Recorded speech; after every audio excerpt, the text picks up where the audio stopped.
nice to be here and good to have you all out in different parts of the world, and maybe can help me as well to understand some things that is going on abroad and how you see it as well. But looking into the global economy, the global recovery is well on its way, I should say. So we can see that the gap between the industrial sector and the service sector is narrowing quite fast when we can open up our economies more and more. But it differs between different regions, of course. And I would just like to show you this graph. It's from the middle of September. You have to update this, of course. So if you look at this picture, just a minute, sorry. So if you look at this, you can see that vaccination level, how it differs between different regions. I think in Sweden we have now a large part of the total population that do have 2 shots of the vaccine. And then you have Europe, North America, and you can see the world, and Oceania and Africa in the bottom here. And of course, we know that if you do not have a big coverage of the vaccine, it's harder for the economies to start to recover, because you cannot open up in the service sector or part of it where you need to interact with people. So there are huge differences, and the blue color actually is where you can see the fully vaccinated, and the gray is partly vaccinated. So if we update this today, of course, the blue color is even more to the right. So they will be filled, the gray ones. So that's how it looks like. And then moving on to see how does it look like if we look into the recovery rate. And by recovery rate, I mean comparing our forecast this year to 2019 prior to the crisis. If we compare these and call this the economic recovery rate, you can see this yellow color on the map. These are economies that already has recovered fully or even more, or will do it during this year. And the others, you can see if it's this black, dark blue, then it's just around 90 or even less than 90%. That's like Venezuela. We all know that there are other problems, not just related to the pandemic, of course. So looking into this and start to the West and North America, the US economy is in a good shape, although we know that the debt ceiling needed to be increased and the public debt has increased quite extensively during the pandemic with all these stimulus packages, the fiscal policy packages. And maybe we will see an overheating of the American economy. And that's one reason why Federal Reserve is a little bit reluctant. Of course, looking into inflation picking up, very much pandemic related. I will be back to this when we talk about risks as well. But most of it is probably temporary due to the pandemic. But if we will see that wages will pick up as well and feed into expectations of higher inflation later on, then the central bank, the Federal Reserve, will probably react earlier than they signal today. So it's really hard to see, but I think that there need to be a wage pickup before they start to change their responsive monetary policy function. So the whole region have positive spillover effects from increased demand in the American economy. And it differs, of course, when you look down to South America, and you can see this on this map. And looking to the east, The Asian Pacific region, Southeast Asia, is the one that is right now heavily or have a lot of countries that are actually striving to get control of the spread of the Delta virus in the region right now. It exists in other parts as well, but we see huge problems in this region, meaning that stricter restrictions, closing down in production facilities, harbors, and then we have all these problems with containers, freight shipping, and this has a strong spillover effect to the global economy. And that's what we actually read every day now in the newspapers and other news channels as well, where we can see that production is slowing down or even decreasing, contracting in some parts of the world, because if you don't get your intermediate goods, and we have lack of semiconductors, for example, so all this goes together, and then you cannot continue with your production. So this will also slow trade and production globally. But large part of the Asian Pacific region is actually a little bit ahead in the recovery phase, which you can see on the map. And then going to Europe, you see that it differs. The Nordics are in lead, has already more or less recovered from the pandemic if we compare to pre-crisis levels. But in other parts of Europe, and not least the southern part of Europe, it will take some time to recover. And if we look at Europe, we actually saw that Europe as a region was hit by the hardest globally. So if we look to the global picture, the global economy contracted by 3.4% last year, will bounce back 6% this year and almost 5% next year. This is amazing what we actually could have ended up without the vaccine. But in Europe, the economies in total contracted by more than 6%. So then we can really understand that it takes more of time to recover, and we don't see yet that investments are picking up to a big extent. I think this will be more into maybe towards the end of this year and next year. So next year, if we have the same map, I don't have it unfortunately with me today, but if we just imagine that we go to next year, 2022, then it will be more or less yellow, the whole map, except for a few countries, and that's the one that are dark, maybe not Spain, but Venezuela, Yemen, Argentina, and a few more. But very, very few economies will not be back next year. So more or less all the global economy will be back on pre-crisis level. And we can come back to different economies if you are interested, or you can read our report as well that we published in the middle of September.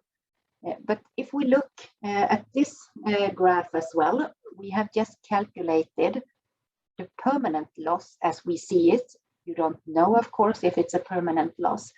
But if we look to the dotted line, you can see that this is a trend. If we haven't got hit by the pandemic, what was actually our trend growth for global economy?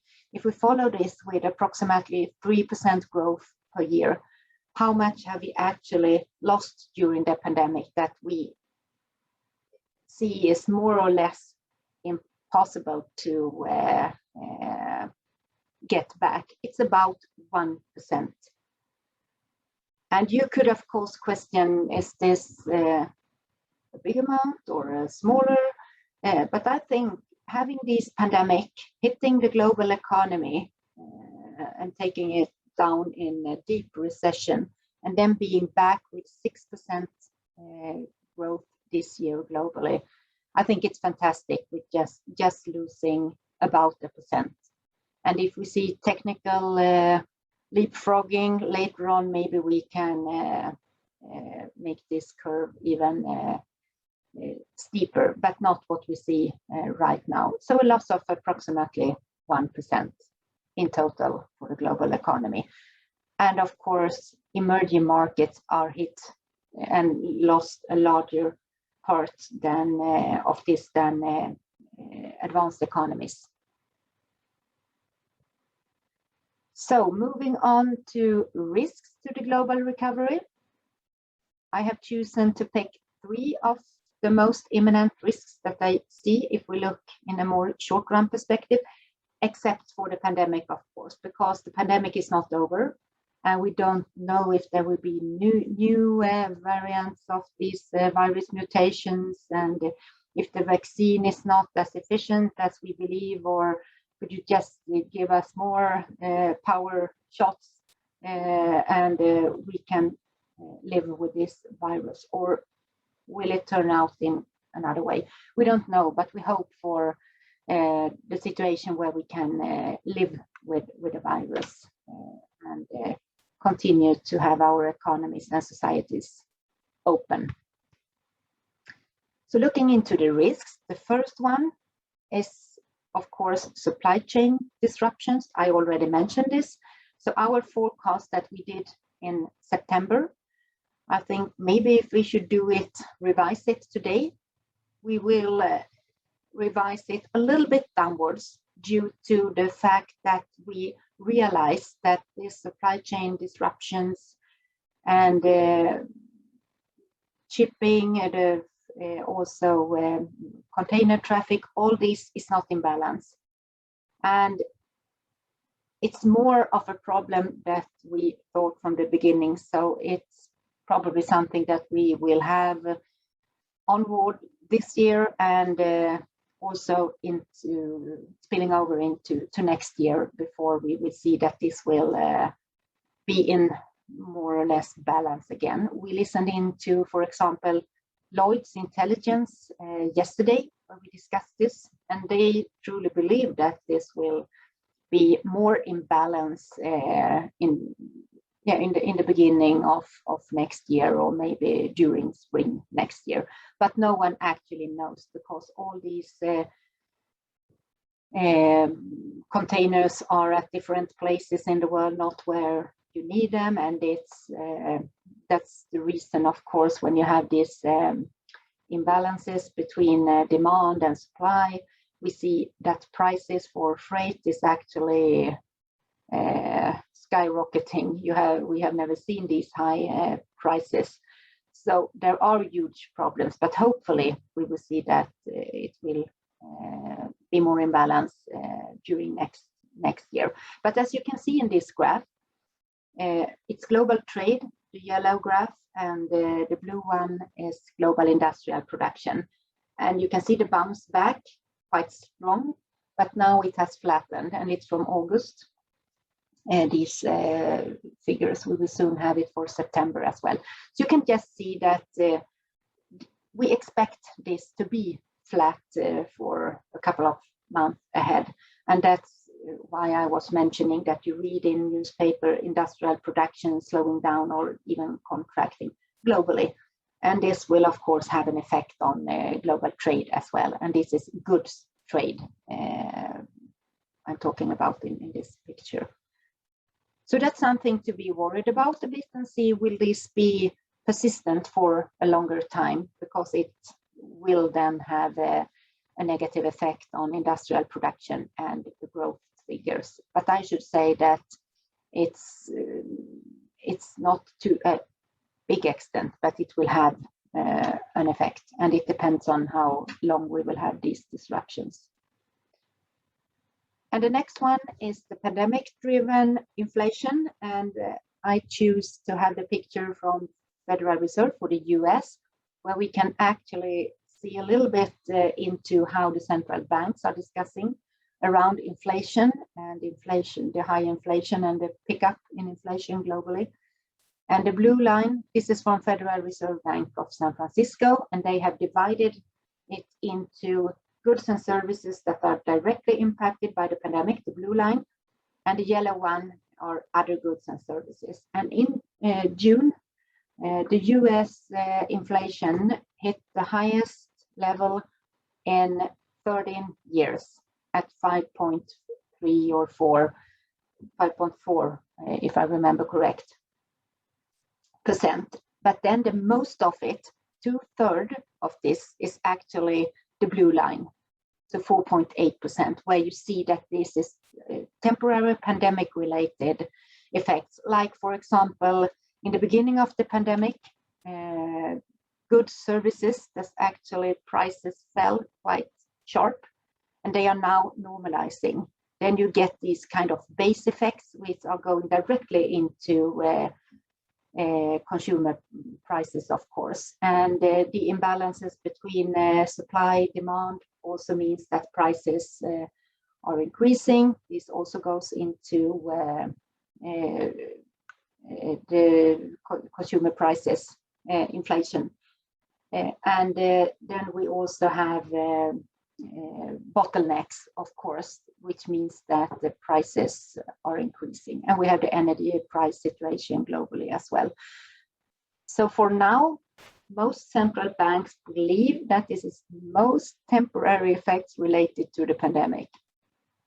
But you don't know if some of this will be more persistent. And towards the end, it means that inflation expectations will pick up.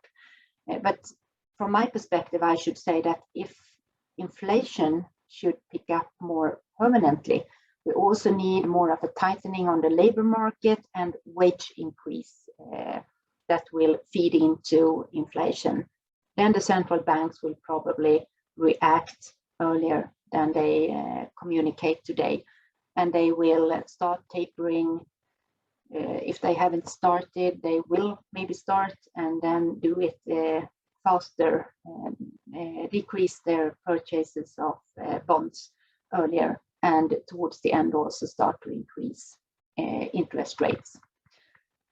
So that's something to keep an eye on, of course. And then we have China.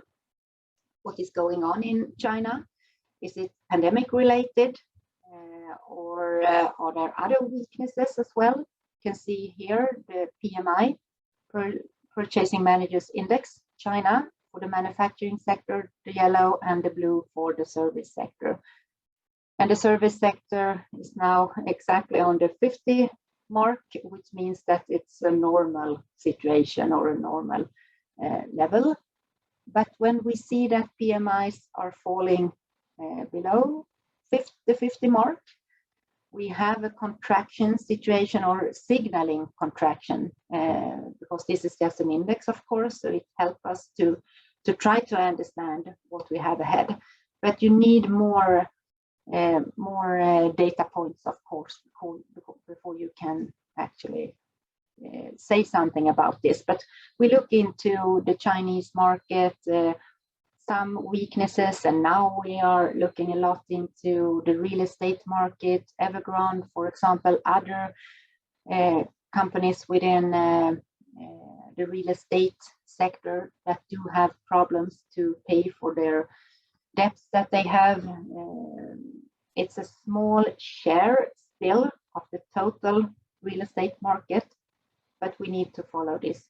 And also the Chinese rhetoric from government, the state, being more strict and harder tone against both national companies and foreign companies. And then we have the underlying conflict between the US and China. So we don't have the answer, of course, but it's a little bit harder to understand, as we see it at least, and our colleagues in China as well, to really understand the whole market. And this is important because the Chinese economy is such a large part of the global economy today, and we've interacted or connected with so many markets and so many companies. So the last word from me is actually that global recovery is well on its way, but we should prepare for a bumpy ride. Thank you very much.